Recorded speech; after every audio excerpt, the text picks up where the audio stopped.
Welcome to Chasing K-Dramas, the podcast that dissects popular Korean dramas episode by episode. We dig into the characters, the themes, and everything in between. I'm Chrissy Choi, and I'm here with my co-host, Dulcé Sloan. Okay, so we're turning a year old on February the 5th, 2026. Yes. I don't know why 2026 sounds like such the future. You know what I mean? So this is airing. So, oh my God. So it's day after Christmas. We're pre-recording, but oh my gosh. Merry Christmas, everyone. It's Boxing Day. It's Boxing. It's also the first day of Kwanzaa. Yeah. So yeah, we're 2026 just around the corner, literally. It's right there. It is right there, girl. It's sitting at the light. And so we decided to create a challenge. So we want to hit 10,000 subscribers on the YouTubes. Yes. And so we're launching a campaign. It's the road to 10,000 Sarangees. And you be sure to share it with your friends and other K-drama addicts. Tell them that what we have going on. Because listen, like I said before, if everybody who follows us on our socials would go subscribe on the YouTubes, then we will meet our goal. Ani will meet her goal. And then she can achieve a new goal of 20,000 followers. 20,000. So, by the way, fun fact for just the podcast, our TikTok is now exceeding our Instagram followers. This has never happened. Yeah, so I don't know the TikTok algorithm. So right now we're at like 13.6 on TikTok. And then on Instagram, we're at 13.5. So this is the first time. Neck and neck. Neck and neck. It was actually interesting. I was like, oh, okay. So anyways, go ahead. Continue. And this is all thanks to you. Thank you so much. Thanks to the Sarangees. Listen, thanks to the Sarangees for tuning in, for showing up and showing out. And so speaking of the Sarangees, we have our fan club, Club Sarangees, on the Substack, chasingkdramas.substack.com, where you get bonus content and you can read our newsletter for $6 a month. And so we have bonus content, and then Ani writes one, The newsletter. and then I write one. And so you can learn about what seguk I'm watching at the time. Yes, the Saga Corner. Because I think I have the drama taste of a harmony as of this point. You do. Like older, I would say older crowd. Yes. More boomer. Listen, and also it's like I need this I like the pacing of the older ones. I know. I like a love story. I mean, I like a love story, but I like intrigue. What is Debbie Mama up to? Of course, the king has to die.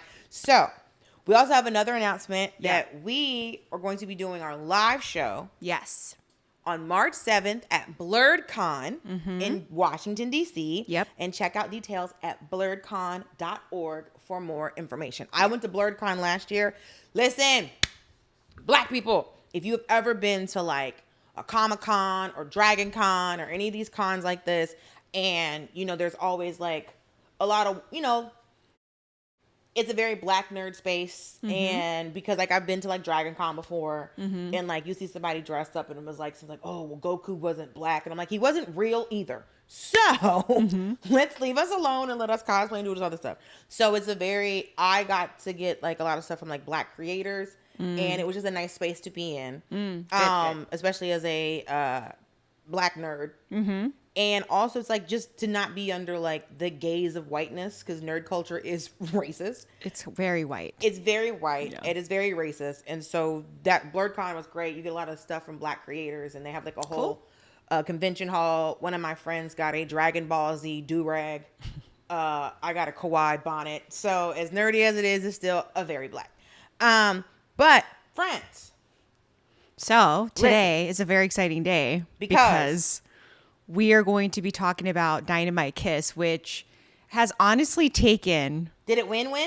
It won. But landslide? Or like, was it... It won by... So we would have already posted this, but it definitely, it was the winner. It was a strong winner. It was in the 40s, 40%. Clear winner. Clear winner. It was 40%, and then it was split between the other two. So let me see. Crash Landing on You and the Glory. Dynamite Kiss got 41.5%. And then we had, I mean, you know, you want to talk about neck and neck, was Crash Landing and The Glory. So Crash Landing got 29.3%. And then The Glory got 29.2%. Yeah. So I think if the Dynamite Kiss wasn't there, that would have been a very interesting battle between Crash Landing and The Glory. But yes, Dynamite Kiss definitely won. It has taken K-drama world by storm. Everyone is talking about it. Everyone loves it. Super excited. I was doing my research. It's all over the Korean news as well. Like, it's doing very well. And I can tell you that what I do love is that there's no English dubbing. Wait, on Netflix? Mm-mm. What? Because I was cooking last night and I was like, okay, I've got to finish watching the first episode and watch the second episode. And I went to put on, and so I do not condone the English dubbing. But sometimes you're doing other things. Yes. And so I went to put it on and I was like, oh. Wait, what? That's very interesting. I didn't see it unless I went to the wrong feature. I don't know. But I mean, you know how to do it. You turn it on and off all the time. So I don't think it's like, Because I can say I always feel shame when I have to use the English. I think it's fine. Like, well, I don't like using it because one, you lose the emotion in the acting. Yeah, audio, Korean, Portuguese, Hindi, Spanish, and then Korean audio description. There is no English dubbing. That's interesting. I wonder it's because it's going simultaneously. That must be it. And then they just didn't have enough time. Because I was like... Which is interesting. Then I would think then behind the scenes, just a guess, just a conjecture, but maybe they thought that it wasn't going to be as popular as some of the other dramas. Do you know what I mean? Because I wonder if they have to discuss that. Like, let's say, because there's so many dramas coming out, if I'm behind the scenes working, like, I would try to figure out if we don't have enough resources, what do? We basically go with whatever we think is going to get the most viewers. So we go ahead and dub that. I don't know. But I would say this. So we will be doing on the next episode for episode 2 of the show, we're going to talk about fun facts, but I did want to bring this up. Fun facts. So it's breaking records right now in Korea, at least. Yeah. So it is an SBS drama. It's in their Thursday drama slot. So it's for the first time in 6 years, they've topped the ratings. So basically, a lot of the local networks or channels in Korea have been kind of struggling compared to Netflix. Because Netflix is coming in, all the streamers are coming in. So it's been really interesting. So there's I guess a reset that's happening with ratings just in general. So it's a big deal for them. That's good because TV over here is in trouble. Well, and then in Netflix, I mean, it hasn't hit number 1 globally, but the highest it's gone is number 4 for 2 weeks, which is a big deal. High. So because if you look at how much content is on Netflix. Yeah. To be number 4. Yeah. So we could talk about it a little bit more in the future episodes, but it's a very popular drama. It's a lot of fun. And right before we started, Dulcé and I were talking, and basically I just feel like they added all the fun, cute tropes and they just stuffed it in. Oh, in the first. I mean, the first episode had so many. I was sitting in my house going, wait a minute. What's happening? So we already did hold on. Okay. Because we're going to get too into it. So we're diving into the episode 1 of Dynamite Kiss. Yes. We'll do a quick summary, an overview of the first episode. Yes. Okay.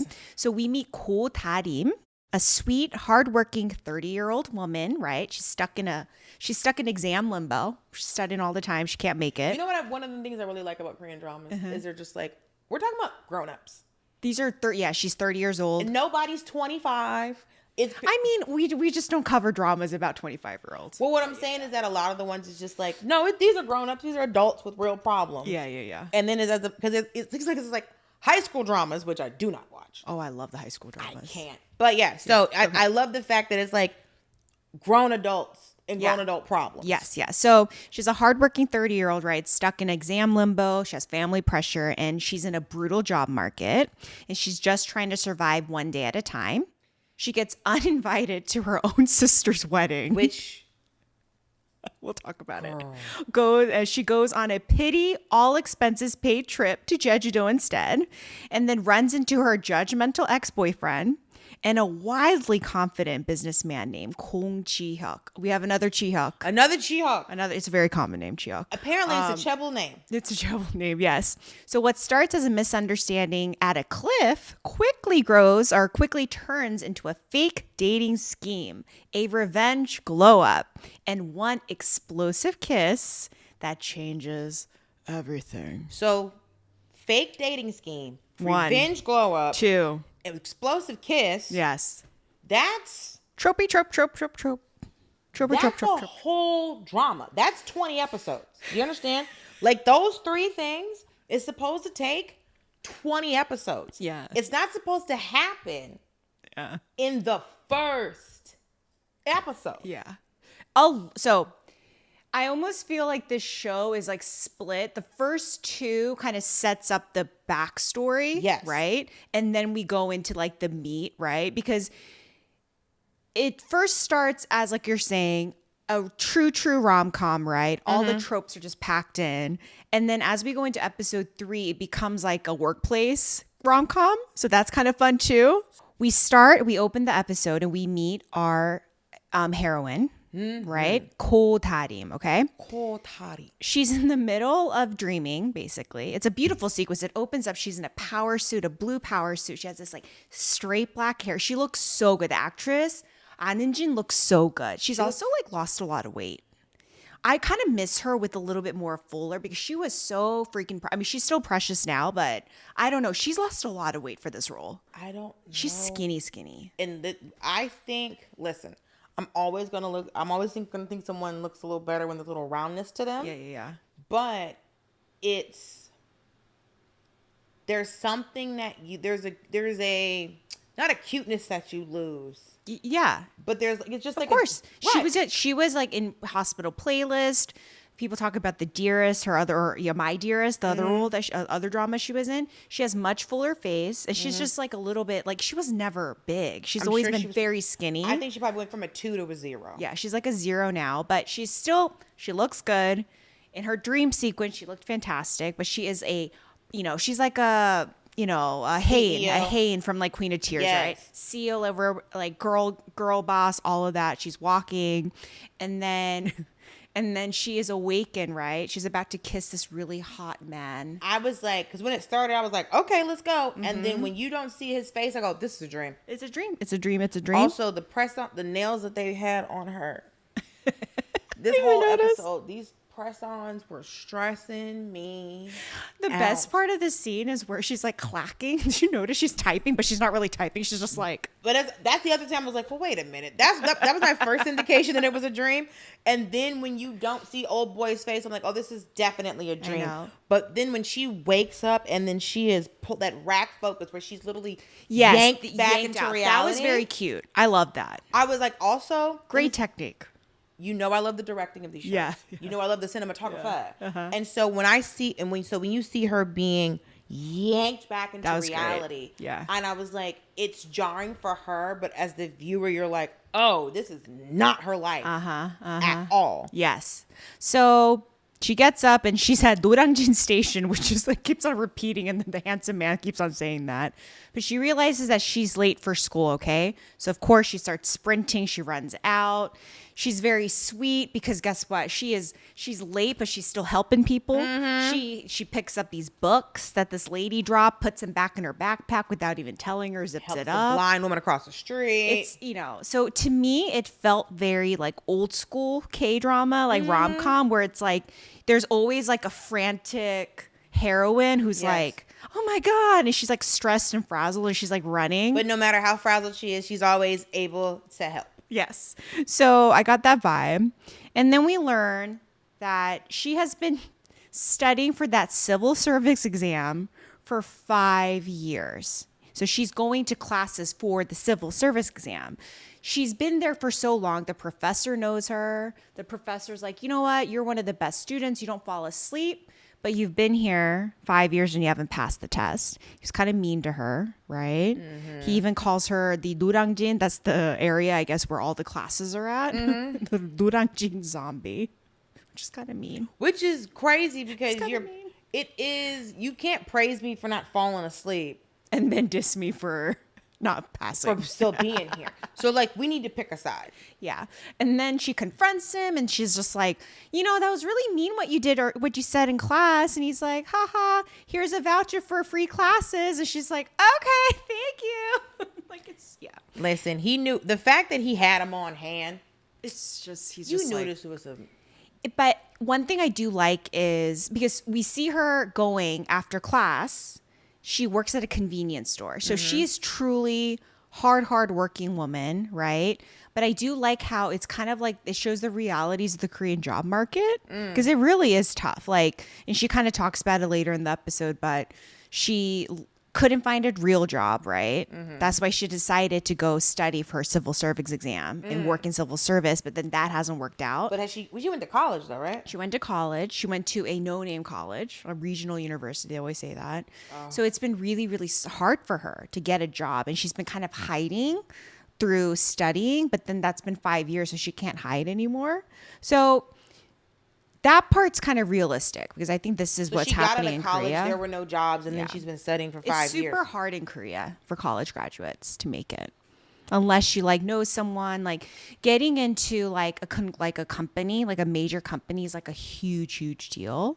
So I do like this part because it's a little bit more realistic than the way the other dramas portray it. Well, somebody was saying it's like there's this but America did the same thing. Like there's a vacuum in America where like that's why electricians and plumbers and auto body everything costs so much right now. And also those people who go to trade school, they're probably like doing real well. Let me tell you something. If you own your own business, you can do, So then we move home. So she goes home, right? And she's feeling a little sad because it's tough. She's literally studying all day. Then she goes work and she has nothing and those schools cost money. Yeah. So she's paying. She's working to pay her tuition for the school. And then she's trying to make a living off of that. So it's tough. So she's doing all this just to get a government job. Yeah. So she goes home. Her little sister Taejong is going to get married, okay? So she's like, oh, like I got an outfit for the wedding. And then Taejong's just kind of like, hey, I actually got you a surprise trip to Jeju-do.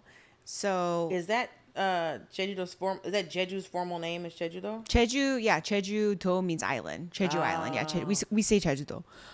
First name, last name. Mm-hmm. And then she looks at the ticket and then she realizes it's the date of her sister's wedding. So basically, Taejong is not nice because she wants, Taejong is marrying a guy who went to a top university and has a good job, okay?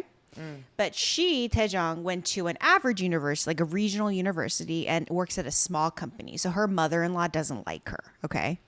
So because of that, Taejong lied about Tarim having a job, living in, saying that she lives in America with the job. So she's just like, hey, by the way, like I had a lie. Oh yeah, you can't be here because but it's like, but she wouldn't come from America for her sister's wedding? Exactly. So it's this whole elaborate lie because she's ashamed of her sister.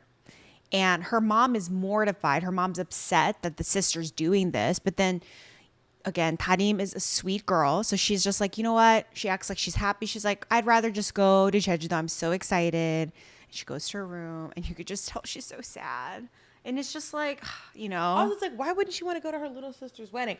Also, that lets you know her sister is an awful person. I know. So we clocked her as like a beach. Kind of just selfish. Because not only that, she was like, well, she didn't even get me a rice cooker. Or anything. I know. Like, girl, how many rice cookers you need? I know. She's basically like, she didn't even buy me a wedding gift. And you're like, your sister has been working. Money. And she's like studying. Like, you're her sister. She is... when you get to the second episode. And you're just like, okay, 알았어. You're like, 알았어, 동생, okay. Come on, 동생. Now we know why she was acting a donkey like this. So now we jump and we meet Gong Ji-hyuk, okay? Mm-hmm. Okay, so our male lead. So many tropes here. Sorry. His nose is so tiny. I'm surprised he can breathe. Okay, so his nose is so tiny. You think he was born with that nose? So I am trying to figure this out. So the entire time, so my second rewatch or my second time my first time rewatching it, I'm staring at his nose because I haven't seen this actor. I've seen him in stuff, but like I've never paid attention to him. So honestly, I've never thought he was that attractive because I think it's just like the nose. The nose gets me. It's teeny. So I'm trying to look at it. I don't think it's a nose job because one nostril is bigger than the other. Oh, they wouldn't do that. Yeah. So I think it's natural. Also, I'm a lunatic because this is what I do. Like that's just because I'm Korean. Like I can just, when I look at someone's face, I'm always just like, I can kind of tell. I can't tell with him. You know, the thing that I love about watching Korean dramas is that I think we get the only view we have of Korean people is this is the one that we've been given. Which is like And it's a very cosmetically upgraded faces. very specific look. Yeah, And then yeah. when you watch dramas, especially historical dramas, Uh-huh. there's way more faces Yeah. in historical dramas than there are in modern And day you're also dramas. you're watching a lot of dramas from like the early 2000s, 2010. That was even different then. So like when I go back and I look, like someone on TikTok or like I was always like at Instagram was posting this, like even the K-pop girl groups, the girls from like the first, second generation, like in the 2010 era, their faces were so different. I think about it as when you see how much makeup They were middle like, school girls, like in America, oh, They middle would've school, sent us middle home school, from high, school. middle and high school children look like they're in college. It is disturbing. the makeup that these girls, They look older than us. they would have called our parents Yeah. or made us wash our face. What you're saying is even the cosmetic work that has happened back in the day, it's style, right? It's different. It, like the style evolves. Well, what I'm so saying- people look so like it's just different now. Well, not only that, it's you're looking at, it's almost like those thug guys that they'll have in the the historical skunk piss, dramas. yes. Those dudes are never in Yeah. modern day drama. No. Also, I'll look at actors that I'll see do both dramas. Yeah, there's like a specific face. Like The dude from Bon Appetit, Your Majesty, he's cute. He's good looking. not the main actor, the one who was the head chef for the Chinese. Oh yeah, he's a fantastic character actor. Yeah. But if you see him in that historical drama, he's a little tanned up. Yeah. He's a little tanned up. Yeah. And so when you see like modern day actors in these dramas, they're a little tanned up. So I'm like, what's this about? Because then I'll Google them and be like, wait. I would say that they do. I would say this. Probably the most traditional Korean face you'll find is probably my face. I look very Korean. See, and You know, look at me and you're like, oh, she's Korean. There's no and doubt. So, and your Yeah. face is the one that they'll always have for a court lady. Yeah. Or I'm more like a Saguk face because I haven't Yes. done anything. It's more natural. And so it's very Saguk, it's very court lady, it's very Debbie Mama. And then when you see and I was like, because I was looking, I'm like, oh, there's probably certain actors that have gotten stuff done and they can't do historical dramas. I mean, they still do, but yes, I know what you mean. But you mean you have to unless So- you're a lead, you can't. So our lead character here, right? Anunjin, right?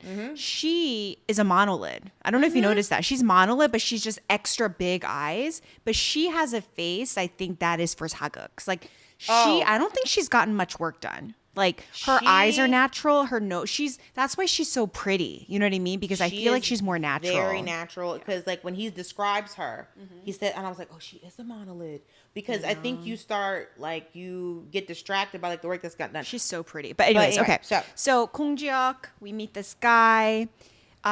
He has 4 Zoom screens up in his office because he's having an international business meeting, and he's a polyglot. He speaks Mandarin. He speaks Korean, English. What else did he have? Arabic. Apparently, Arabic's in right now. We are doing business in the Middle East. We got to get that oil money. You know what? It looks like the trade route is back. It looks like that trade route is open. The Silk Road is back, baby. All thanks to Jeannie. I don't know. All roads lead to Dubai. Okay. Apparently, we got to be out there talking to them boys. Mashallah. So he is he's doing business deals right now. So basically, the Arab guy outbids everyone. I think his name was Hassan. Hassan, yes. Hassan decides to outbid everyone by 10 times. But he says, okay, so basically what he's a management consultant, I believe, and what he's doing, and he's bringing startups. He brings startups to meet with big time investors, right? So they want to invest. Okay. Let me tell you something. My cousin has a business degree. And I asked him what he learned, and he went, what do you mean? And I was like, never mind. Leadership skills. Sure. But so big business, developer, investor, headhunter, all of these terms. So this company wants to buy a augmented reality, something device, and a company called Mobius, okay? But in addition to that, so Hassan wants to buy these 2 things for tenfold, whatever the deal is. But he says you need to also recruit an engineer, an AI. His name is Kim Jong-won. He's the top AI developer in Korea. He's hot stuff, okay? So then Ji-hyuk needs to, in order to get this deal, he needs to hire this guy. So he needs to go to Jeju-do because Chongwon has some like AI conference that he's doing in Jeju-do, okay? So that's the setup, okay? But then, of course, his business partner and friend, sidekick, Kyungnim, is like, let's go celebrate. And then... and the best friend is never as attractive as he is. No. So they go to a club. And poor Kyungnim is trying to get the ladies, and the ladies are like, "Get away from us." He's like, "Can I talk to you?" He's like, "They're like, no," and he's like, "Okay." It's just popping up. It's like, so, "Oh, can I talk to you?" No. Okay. 저기 우리하고 놀래요? Like, yeah, it's so funny. Let's play. But also, I do appreciate a man taking a no and going on about his business. Yes, he did not push. At one point, he's like, "Do you see that other guy over there? The really hot guy? He wants to join too." And then they're like, "What?" And then he like walks away because, of course, our male lead, he needs to be cold-hearted. You know what I mean? He don't believe in love. He doesn't want love. All he wants to do is make deals, right? He just wants the moolah. Because you can't get your heart broken when it comes to them cash. And then his friend's like, "You've never been in love. You've never had a kiss that changed your life." And he's like, "Nope. And I don't need it. I don't believe in it." Listen, that's so sad because a kiss will make you call the wrong person back. You know, those kisses are always fun when you have like a, you know. Yes, those kisses are always fun, especially the little tips me give. I know, you have a little bit of alcohol and yes. you're like out, you're like, you know. And then you just kiss a random boy or you kiss some boy you're hanging out. Like, listen, you know, sometimes you have to go, "Hey, am I going to be back in the city? Could I call that man? No. Should I? No. Am I going to? I don't know yet. I'm very sober." Okay, so then you go to his house and then, of course, another trope. There is another chaebol heiress that is a family friend of his, okay? It's a girl named Yoo Hayoung, okay? Hayoung comes. She's like, "Hello. My parents want us to marry each other. Our parents want us to get married." And he's like, "Get away from me." And she's like, "Why?" She's like, "We should kiss." So she tries to kiss him. And then he's like, "Your lipstick color doesn't match your skin tone. Your lipstick is the wrong color." And I was like, "Ah." And then she's like, "I don't believe in abstinence before marriage." He's like, "Get the out of here." And he like drags her out. My very Christian mother said to me one day randomly, I was sitting on the front porch smoking a cigarette, and she just pops up out of nowhere. I'm like 30. Key point in this thing. I'm like 30, 32. Oh, she thought you were... No, she comes up to me out of nowhere. I'm sitting there minding my business, smoking a cigarette, and she goes, "I mean, I understand that you're not supposed to have sex before you get married, but you don't want to end up with nothing bad." And I was like, "Is this you coming to terms with the fact that..." She's like, "I'm just saying." Oh, yeah. My mom did that too. In 30. She was like, "You know, it's okay." And I was like, "What?" I was like, "What are you talking about?" I'm like, "Go away." Girl, but I was like, "Thank you, mommy." Because also it makes sense, but also it's like, she's like, "Well, we finally got the mother approval when we were 30. That we can. It's fine to have the sexy time. Now my mother's like, "I mean, you're doing well, you know. You could have a baby." I'm like, "From who?" She's like, "You mean you want to be married, but you know." And I was like, "Oh, I think this is the evolution. In your 30s, you're like, "Sure, go ahead. You can have sex before marriage." And then when you hit 40, it's like, "Well, you could do it on your own." You could do it on your own. You can do it on your own." And I'm just like, "Oh, I'm already..." It cracks me up. It doesn't matter. All moms are the same. They're like, "You can do it." I'm already a statistic. I don't want to be another one. Okay. But anyway. Okay, then we discover, so we go to Tarim's house, right? She's making food, or she has banchan for her neighbor, okay? So we meet this guy named Kim Sunwoo, who happens to be her best friend, who lives above her house, okay? Now, is this going to give second lead? Oh, yes. Yes, this is second lead. And this is the YouTube guy, remember? From Genie Make-A-Wish, yes. I remember. Oh, yes. This is the second male lead. There's a whole... So we've basically seen the love square happen. So we have the chaebol heiress, and then we have this dude, Kim Sunwoo, okay? But I don't think the chaebol heiress is even a factor because... Oh, get ready. She becomes a big factor. Okay. Yeah. She plays a role. So it becomes a love square. Interesting. I know we got when they don't want the other. Well, okay, sure. So we discovered that Honu is a single dad. He has a little boy who's stinking adorable, like a 6-year-old, so cute. Then they talk about Chungwon, okay? Kim Jong-won, the guy that Ji-hyuk is trying to recruit. So we discovered that this Chungwon guy happens to be Tarim's ex-boyfriend, okay? Right? And then she tells him, I'm going to Jeju-do.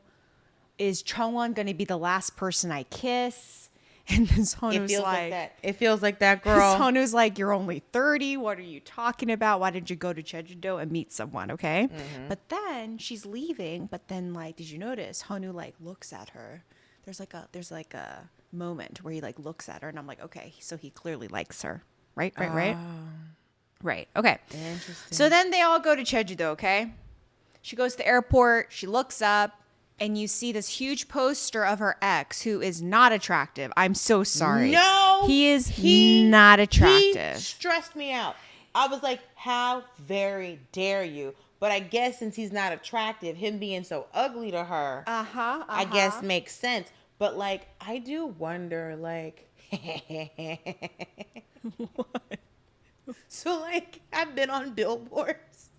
Do you think people look at you and go, what? I would love some man I made sad just to be like, just having to go to work and just see my face. Oh, yeah. I mean, yeah, I'm sure like for people who've dated celebrities, yes, you're just like, and then if it ended horribly, it's like, that's kind of tough, you know? Like I'm in a commercial. Like you're always like hovering I was in about. one of those like Thursday night football commercials when I did that. Oh, that's kind of cool. And so just imagine some man just watching Thursday night football and just like, oh, this bitch. It's like, don't worry, I'm alone. So then there's a flashback of Chungwon and Tarim, okay, or how they broke up, okay. That blanched peach of spinach line was crazy. Was that girl what moment? No. Okay, but that was pretty that was wild. But also it's very funny though, because she has this like bright green sweater. But it's like it's a very cultural insult. You know what I mean? Like you just called her like some weak limp ass spinach. Over blanched spinach. What the hell? Because you know, when over blanched spinach is mush. You don't want that. Yes. I hate when veggies are over blanched. Ugh. Thomas likes them a little soggy. I don't. So you like baby food? It's like I Mrs. like Thomas, you like baby food? I like a little crunch, so I blanch like 3 to 5, 3 to 4. But if it goes over 5, it becomes like broccoli, especially. I'm just like, oh Lord.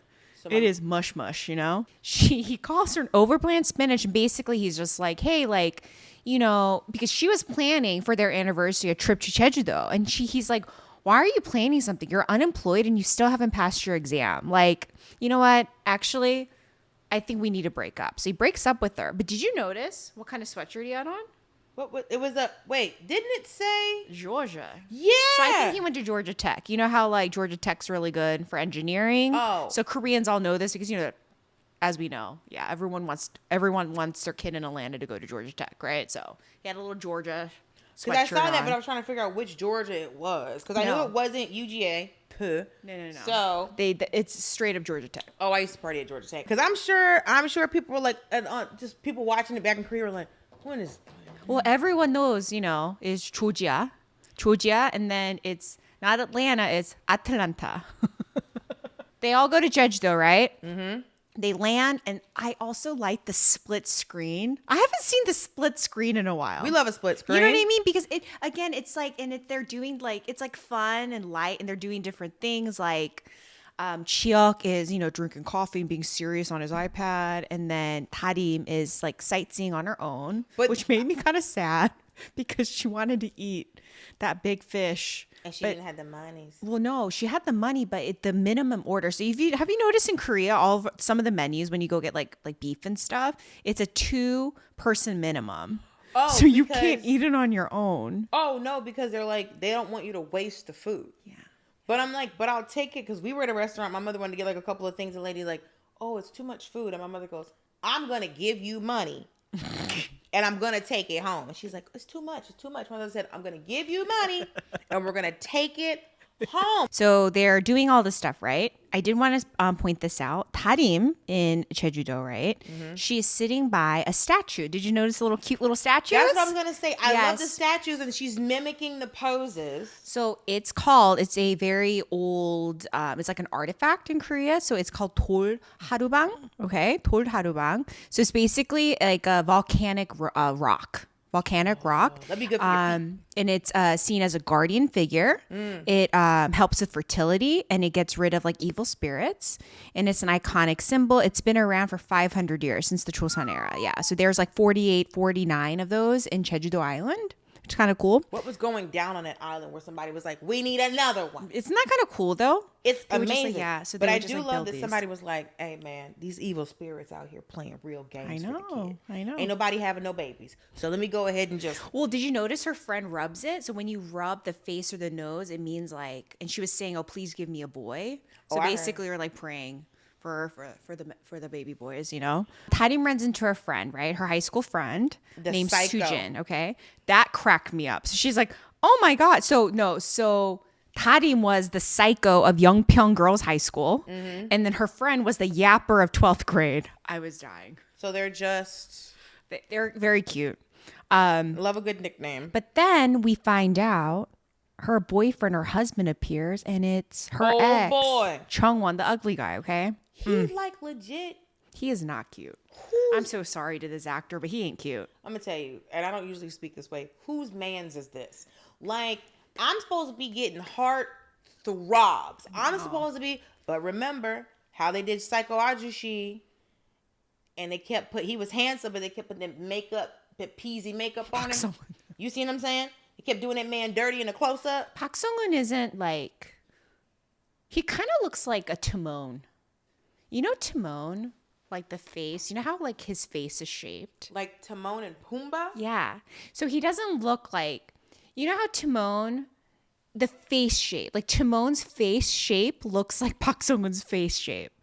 Do you know what I mean? I'm not trying to be mean, but like, no, like I think Park Sung-won is like, he's like, I don't find him like hot. Yeah. He's not ugly. Like he's attractive. No. It's just like old boy, like Genie, like he looks like an alien. But the face shape. So every time I don't know. I always do this when I look at people. I think got of it. animals. Ooh. You know what I mean? So Yes. he has this. Yes. He kind got of has cheeks. the cheeks that kind of stick out. And Like a obviously cat. it's like he's a meerkat, right? Yeah. Yeah. And obviously like this guy's tall and lanky, so not quite. But the face, I just look at like, I mean, I would hate for him to be really alert and looking like- around because it's like, but this guy's not cute. But they invite her. Oh, and she's like, and you know, she's of course like, oh my god, are you here by yourself? Are you with your boyfriend? Like, oh.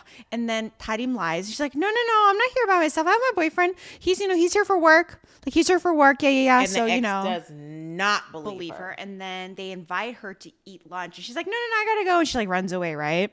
And then Also, she can't cover the bill. well, basically, she's saving her money. So her sister gave her money to spend, right? But she's saving it to buy them gifts. Like, that's how nice she is. You know, she was saving her money. And I'd be like, She needs to girl, learn how to crochet or something. she needs to eat. So she's sitting there. She gets like, she goes and orders like soju. And she gets like the panchan. And she's day drinking. And she gets pretty wasted because it's tough, you know? Whenever I see people get wasted in dramas on this soju, and I'm just like, girl, I've had 5 bottles of soju by myself, and I ain't never been that drunk. Okay, so So what? Am I drinking different soju? I think you may be. No. But you like the flavored ones, right? Well, I get Because you know I like the straight liquor ones, you know? So I know what the ones with a higher Like content on Chinro, it. yeah, the red bottle Chinro, yeah. No, red bottle Genro So is good. lighter fluid. Yeah. So my dad drinks that. We always have that at our house. Your dad's a G, bro. We need to stop drinking. Anyways, so she also when she's drinking, her mom calls her and she's like, hey, I bought your sister a rice cooker on and your I behalf. said it was from you. And her mom's working at a restaurant. And she's just like, hey, can you wrap it up? We have a rush right now. Whoa, watching somebody, first of all, I love those giant tubs. I always have to stop myself from buying them when I go to the H Mart. We use the tubs to make the kimchi Right, but they're so... and to wash. I know. But I'm like, I see them and I'm like, Why would you put a baby in a bathtub? Just watch the kid in this My thing. mom did. Of course you did. My mom with Kevin, she used to, instead of the bathtub, she would fill the thing up. It was easier for her to maneuver. Because you don't have to bend over with the And kid. she dropped him, by the way. She freaking dropped him. She was like freaking out. She's like, I dropped him. He was like a couple weeks old. She dropped him in and she like freaked out, but she was like, he was fine.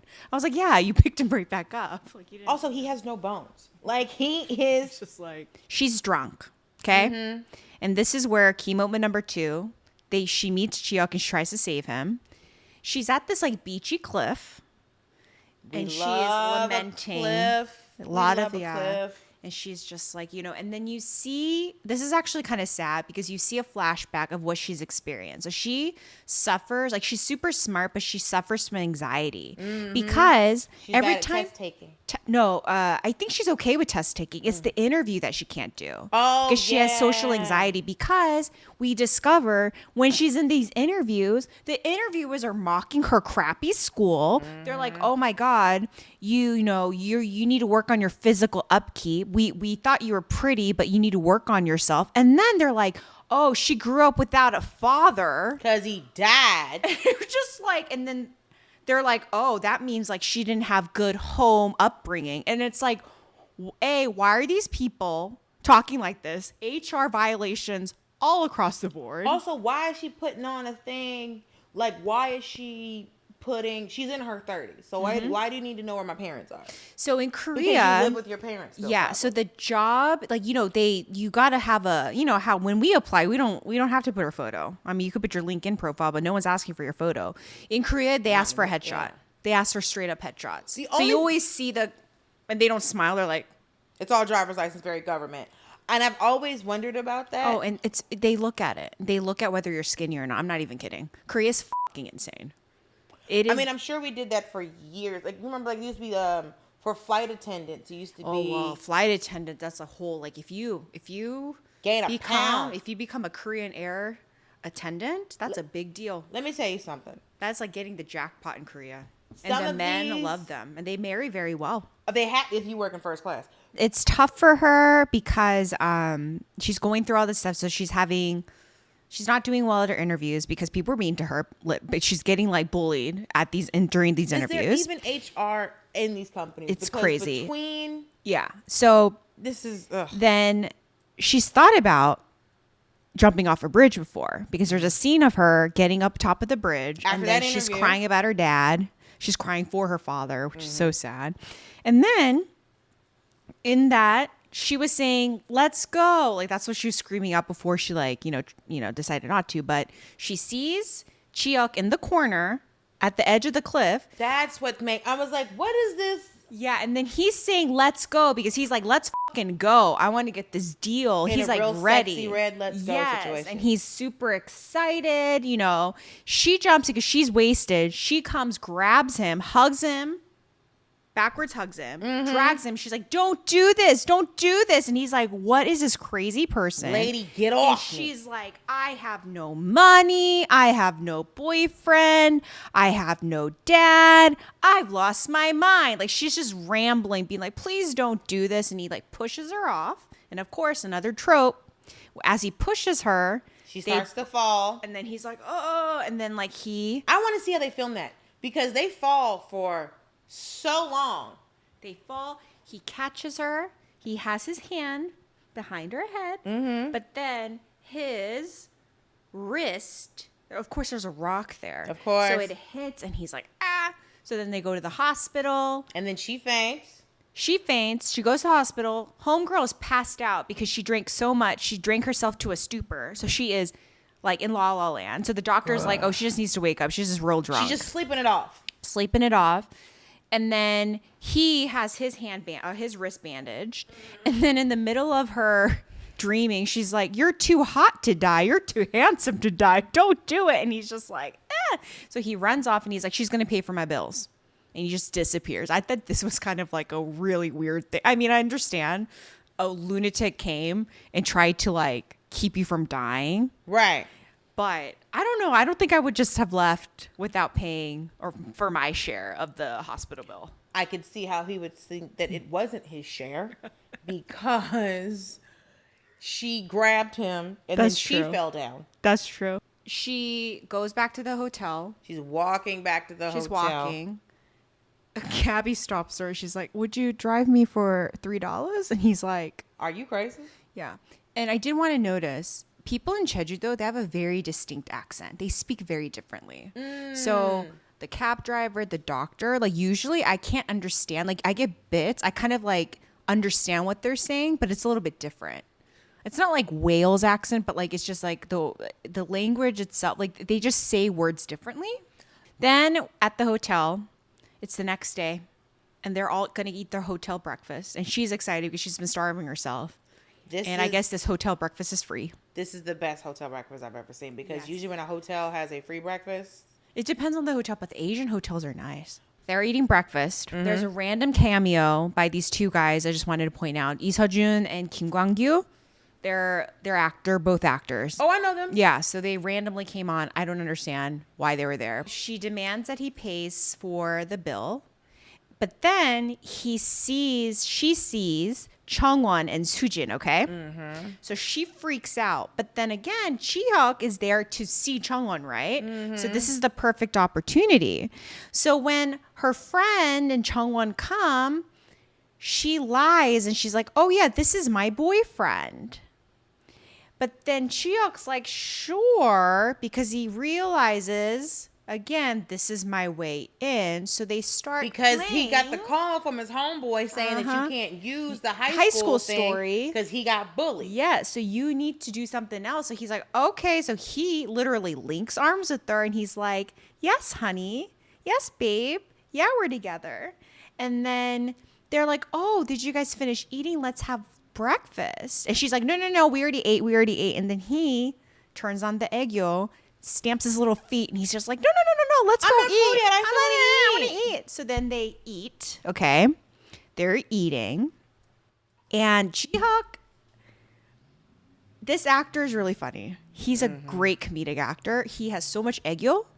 He is like, just watching him, it's like he's like growing on me. He becomes cuter because he has like cute mannerisms. I'm like, okay.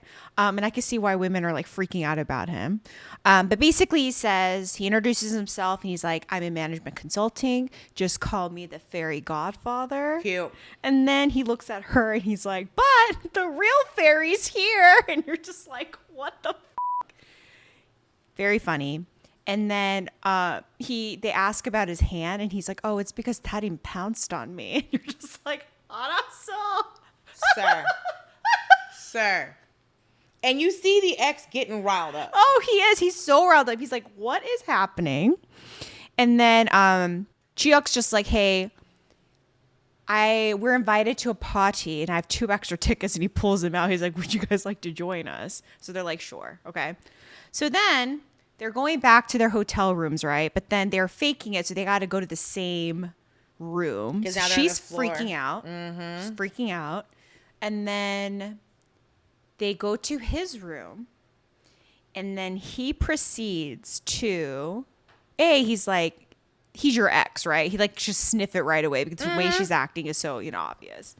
Then he's kind of like, "Listen, I'm here for business, and I really need to scout this guy. I need to like bring him over. I will pay you 10 times the hospital bill if you do this for me for a day." Okay. And she's like, "What? Okay." What I loved about the scene was there's another trope, because if you notice, it's always in a K-drama where the lead has the female lead up against the wall and you did the arm thing. He was doing that and I was like, okay. Because she's trying to get out the door and he won't let her out. And she's like, "What are you doing?" I know. And I was like, okay. So then she agrees, and of course, we got to do the makeover scene. But I do love that she was like, "Let me get half up front." Yeah. Oh, yeah, she did. Yeah, because she's smart. Let me get half up. You ain't gonna pay me at the end, sir. Let me get half up front.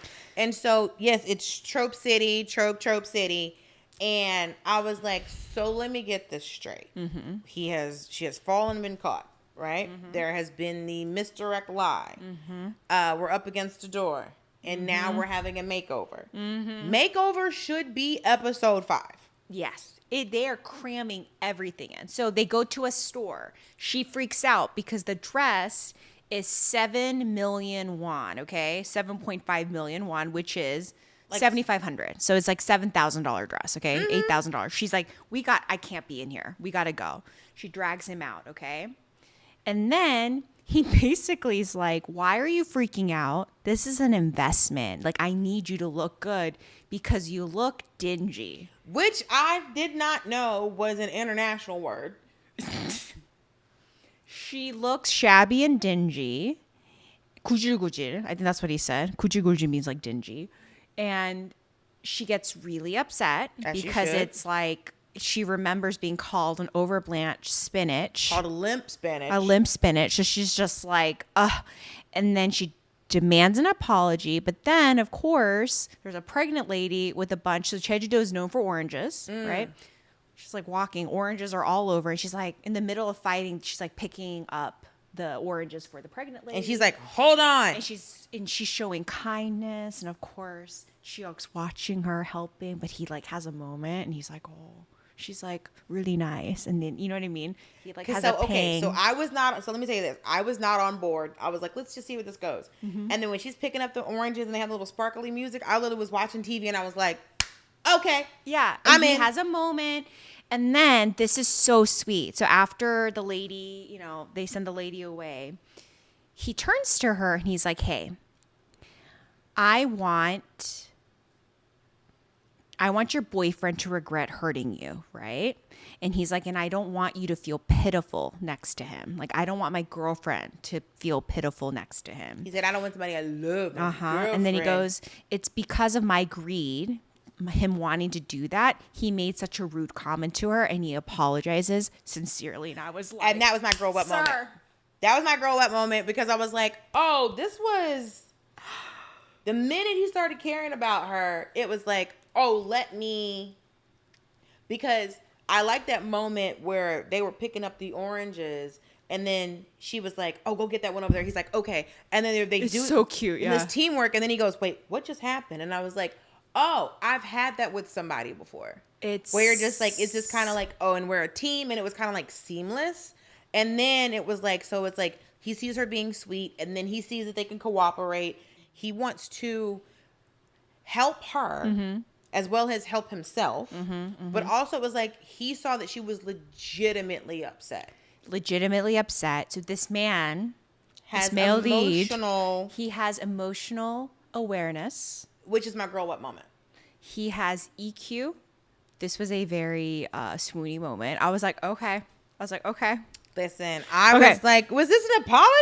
Then they go back. She agrees. She's like, okay, so let's just get the dress. So she is done up. And this is also another trope because you always have the male lead acting like he knows everything about fashion and style. So he's sitting there. She's like trying to talk to him and he's like ignoring her. And she's like, hey, what are you doing? I don't know. Da-da-da. He's like, nope, this will look good. This will look good. He takes care of her, right? He says, I know her size because we rolled around. And you know what's funny is like, whenever I watch these shows and I'm just like, oh my God, I could never do this. There's so much innuendo because when he picked her up, right? When she fell, he's like, oh yeah, we were rolling around. Like I kind of like, I figured like I determined what your size was. Which is amazing. Because he's kind of flirty. He's kind of flirty. And then she comes in this blue dress, a la very Cinderella. Super Cinderella coated. And there's the even bun, like the little bun, all of that with the shoes. The baby blue dress.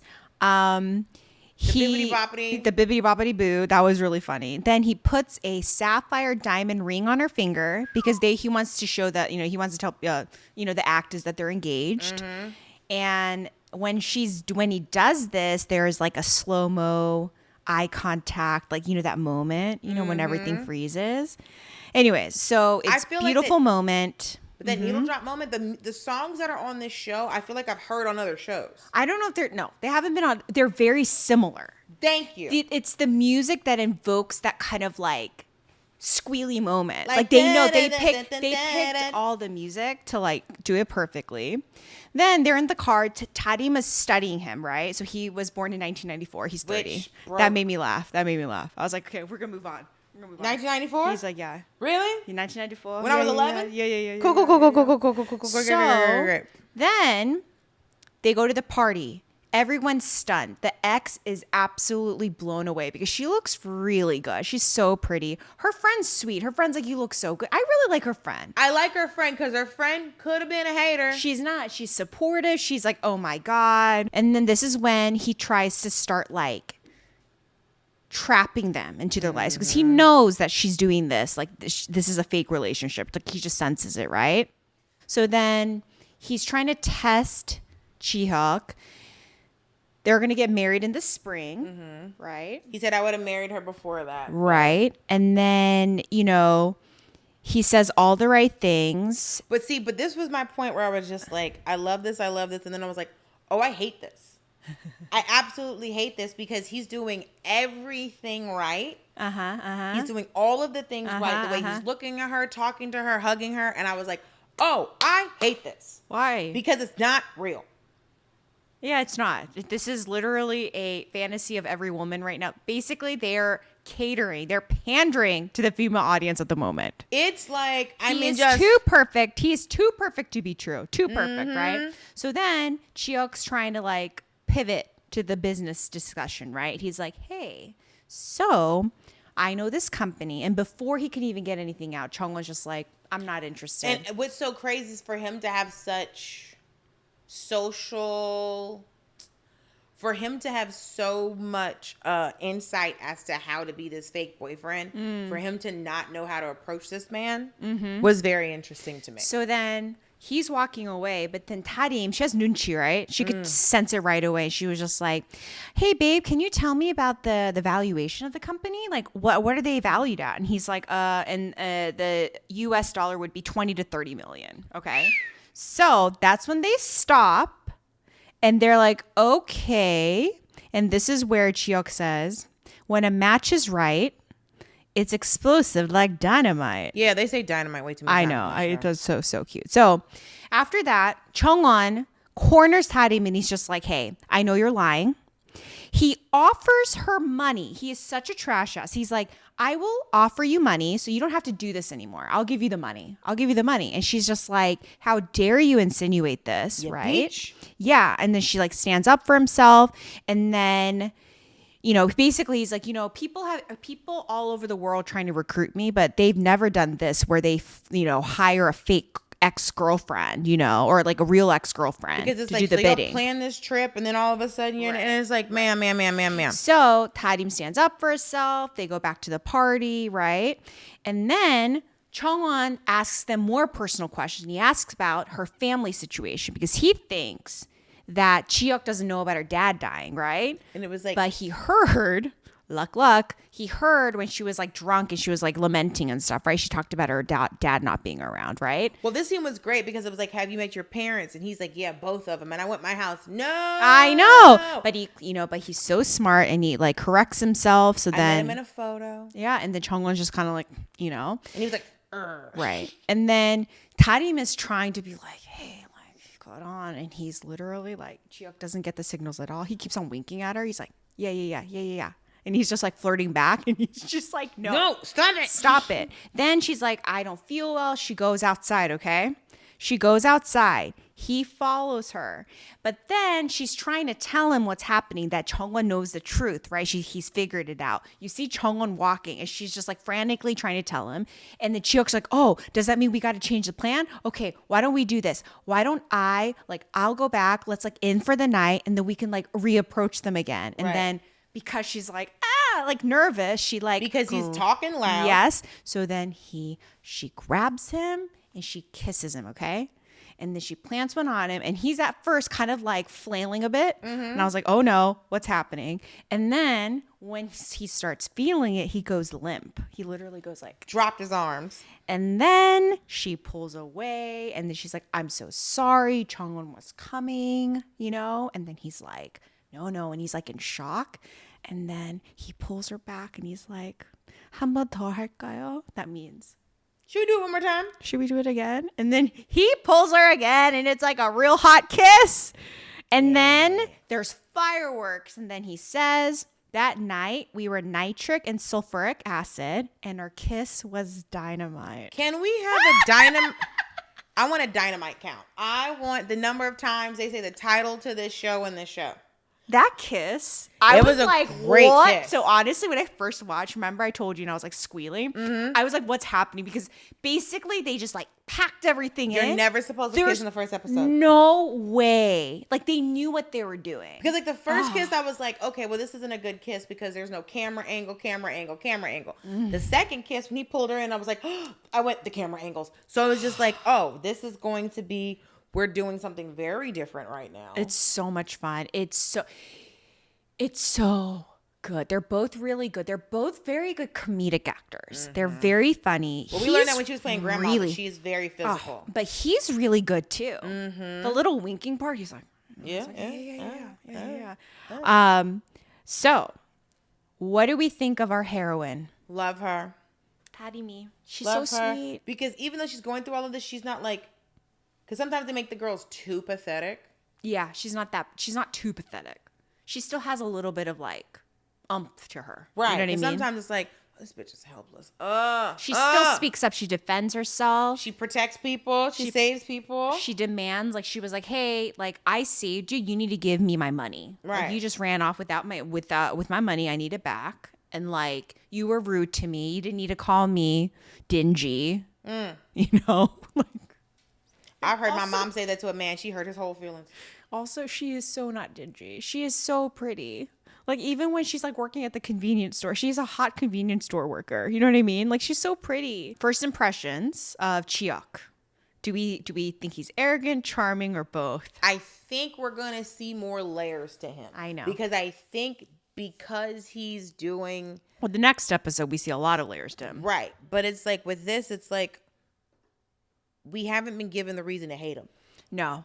I mean, he went from it's that moment where he starts falling for her 1st. I was like, okay. When she's picking up those oranges, he's just like, and that's when I was like, I'm in. yeah. When that little sparkle happened, I Yeah. was like, oh, it was mid-argument, but she was like, I have to tell you about this. Okay, so we have, I think most of our main characters have appeared now. So everyone's in the first episode. And then we have some side characters that come in, like we meet other people's parents and stuff. Yeah. The next episode, but the core, important, the love square we've met. Okay. First segment, we thought it'd be fun to talk about the different tropes in this drama because there's so many. Absolutely. Yeah, so it's our trope tracker. And then what we're going to do is end of each episode, we will go back and we'll count again. I love this. And then we'll see. So it's kind of fun. Okay, so I made a little list and let me know if I forgot stuff. Okay. So the first one, okay? Our heroine is poor, okay? She poor girl. She's down on her luck. Always. But she works really hard. This is what we call the Candy type of character. So do you know Candy? Did we talk about this? So Candy is a Japanese anime that was really popular in Korea when I was, I think in the 80s. So even when I was a baby. But my dad would get me these videos and I loved it. So they're animated, right? It's a cartoon. And Candy was a poor orphan. She was an orphan girl, okay? So that's why we call her a Candy type of girl because it's like always down on your luck, scrappy, trying to make it. Because if your parents die, you have nothing. Yeah. So she's kind of like that. Our male lead, polyglot, super successful, chaebol, cold-blooded, doesn't believe in love. Araso. Because Okay. his parents probably this usually either their parents have a bad marriage or they got their heart broken. And we all know if a man gets his heart broken when he's young, well, the rest of us must suffer for the rest of our lives. Or there's always some cheating that happens. You know, the dad cheated on the mama or the mama cheated on the daddy. Oh, usually dad cheated on With the chaebol mom. families, you know, you always have like the sibling, the half sibling that comes when they're adult. You know, they show up at the doorstep and they're like 5 years old and you're like, this is your new sibling. And they all battle it out. Because what if he's the half sibling? Yeah, we never know. Okay, so that's that. So that's 2. 3, the arranged marriage Every time. between chaebol families. Every time. They got to lock in those deals, you know? They got to use their kids. Because this conglomerate this merger can't happen unless our kids are married. Yes.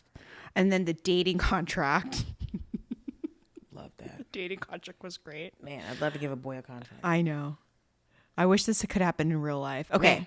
Then, this the scene I talked about. The man cornering the heroine by the wall and doing that whole thing. That is so classic. Has that ever happened to me? I've never had that, but I always like growing up watching Korean dramas. That's what guys would do to girls. And I'd be like, oh, is this when a guy likes you? When they corner you? The only time I've ever been cornered, I've never been cornered. I was trying to legitimately leave. So it was never romantic. It was like, let me out. Makeover scene, the male lead knowing exactly what the girl needs. Because she doesn't know, because she doesn't have the money. No. So she doesn't know about fashion. No, she's a bewildered, dumbfounded. She's like, what? Like, so she can't afford makeup. She can't afford to get her hair done, even though her hair is gorgeous and her skin is gorgeous. Perfect. So it's like, yeah, the whole, because I've never met a straight man who knows as much about women's clothing. Then I think this is so funny. There's always a fancy party. Always. A Korean fancy party, you know. I could not figure out this venue was out. I was like, what is happening? It's Where always are these lasers. There's always like, you know, everyone's wearing these like awkward looking cocktail dresses. Yes. And they're all like, you know, they have their little drink. And there's always an ice sculpture.